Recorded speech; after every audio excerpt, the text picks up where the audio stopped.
Un film d'horreur polonais, sur le papier, c'est une bonne idée, dans les faits, peut mieux faire.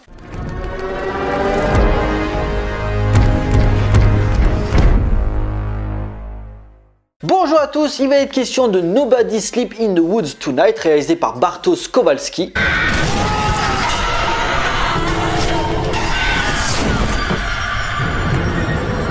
L'histoire, un camp spécialisé accueille des adolescents accros aux nouvelles technologies. Isa, responsable du groupe composé de Zozia, Aniela, Roulek, Bartek et Daniel partent en randonnée dans une forêt de Pologne. Mais sur la route, une créature va commencer à les décimer un par un et le groupe va tout faire pour survivre. Afin d'agrémenter sa section horreur, Netflix nous propose cette petite production polonaise venue de nulle part mais qui a l'air de faire son petit effet auprès des aficionados de gore. Et même si l'histoire est ultra usée jusqu'à la corde, Nobody Sleep in the Woods Tonight avait malgré tout la capacité de cocher toutes les cases du slasher fun et décomplexé. Et si les amateurs du genre peuvent y trouver leur compte, je trouve cependant que le film aurait pu trouver un peu plus d'originalité dans l'horreur. Car si les personnages de jeunes en particulier sont assez attachants, l'ensemble se révèle 20 ans la personnalité de chacun est interchangeable. Le réalisateur se contente de soigner sa photographie mais loupe le développement qui arrive à tenter des trucs par moment mais sans aller au bout de son concept. Le film est un mix éhonté qui pompe allègrement tous les films références. Entre la cabane d'Evil Dead et des meurtres à la détour mortel voire certains vendredi 13, c'est simple, il n'y a pas une mort que j'ai pas déjà vu dans d'autres slashers. Entre un où t'as le monstre qui prend un jeune, le fout dans sa sac et le cogne à travers des arbres, bof, il n'y a même pas les os qui craquent. Une fille qui se fait transpercer le crâne et t'as la flèche qui sort par la bouche, ou encore un autre qui se fait passer au broyeur. C'est simple, il n'y a pas longtemps j'ai fait une vidéo sur Tucker et Dale Fight le Mal et t'as la même scène alors que c'est une comédie. Le film est un ramassis de clichés sur le cinéma d'horreur des 40 dernières années. Et en soi, ça me dérange pas de reprendre certaines scènes. Mais déjà la Pologne, qui n'est pas spécialement connue pour être un grand pays de cinéma, tu veux marquer le genre, propose de la nouveauté pour te démarquer. Parce que polonais ou pas, ça revient au même que si c'était un slasher américain. À la limite, la seule originalité provient des créatures qui ont un design plutôt effrayant, même si le maquillage est pas toujours au top, et une origin story très Lovecraftienne plutôt bienvenue, que même si la transformation des créatures provient d'un truc extraterrestre, on peut quand même le lier à un discours post-Tchernobyl, où le pays était dans la ligne de mire du fameux nuage radioactif. Par contre, je veux bien qu'il y ait le code habituel du slasher où t'es en train de courir, tu te retournes, il y a personne, et d'un coup, tu vois la créature devant toi. Sauf que les créatures sont hyper lentes, ils marchent comme ça.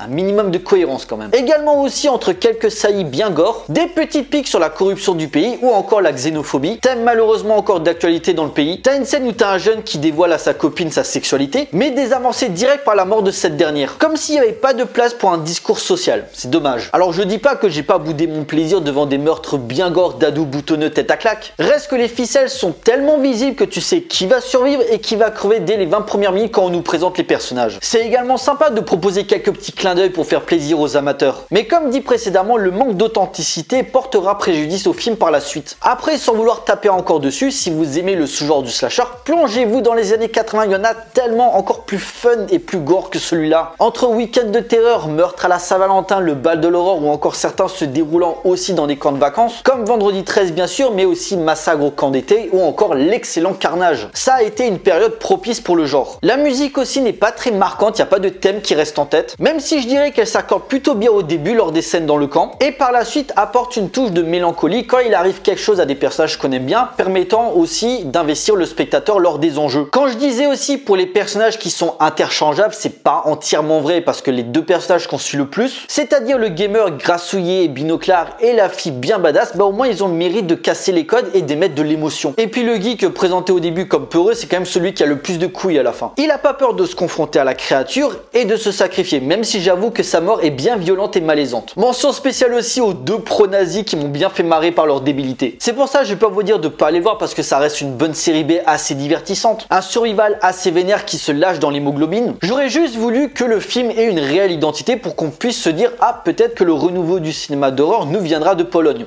C'est pas le cas. Et je sais vous allez me trouver sévère parce que je reconnais les qualités, il y a des plans soignés de la part du réalisateur et il y a une vraie recherche. Le truc c'est que des slashers, j'en ai bouffé plein, surtout quand j'étais adolescent. Du coup, je connais les rouages. Donc forcément un film d'horreur polonais qui est pas spécialement réputé pour son cinéma fantastique, j'attends qu'à travers sa mise en scène, il transcende le genre qu'il investit.